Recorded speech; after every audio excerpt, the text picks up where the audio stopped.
You will hear a woman called Joy Townsend talking about a bookshop called More Than Books, which she and her husband have just opened. For questions 1 to 10, complete the sentences with a word or short phrase. Hello, my name's Joy Townsend and I'm here to tell you about the bookshop called More Than Books that my husband and I started up recently. We had originally planned to open it in June, but we had to get the builders in and they didn't start work till the end of May, so it wasn't until the middle of July that we were actually able to welcome our first customers. We're in a main shopping street on the ground floor below a lawyer's office, and to give you an idea of the size of our premises, let me just say there's enough room to fit a small supermarket in there, although before us it was actually a shoe shop. Unfortunately, they had trouble meeting the cost of the rent and decided to close the business. Anyway, the point is we have the space to do more than just sell books. Towards the front of the shop, for example, is a small cafe area, which I'll tell you about in a minute, and at the far end we've had a little stage set up, for which we've got a programme of events and activities planned. Again, more about that later.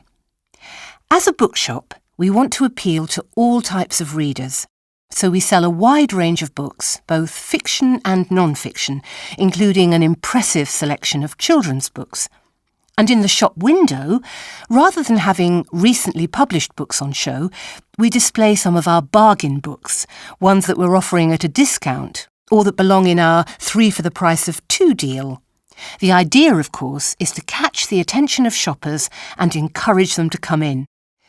Once they're in, they're usually captivated by the smell of coffee coming from the cafe area, and in particular by the sight of our homemade cakes, which have become the talk of the neighbourhood, by all accounts. People are hearing good things about them and coming in to try them for themselves. We're now also thinking about offering a range of fresh salads, which could be an attractive option for office workers during the lunch period.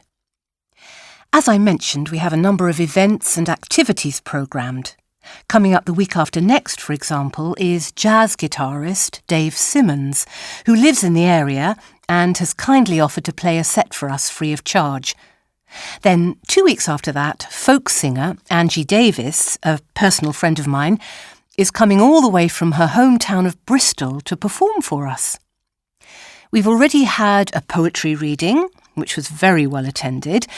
In fact, it caught us by surprise and we didn't have enough seats for everyone. That was last week, and we're hoping that just as many people come to the book presentation at the end of this week. Our most successful events so far, though, have been the storytelling sessions for children.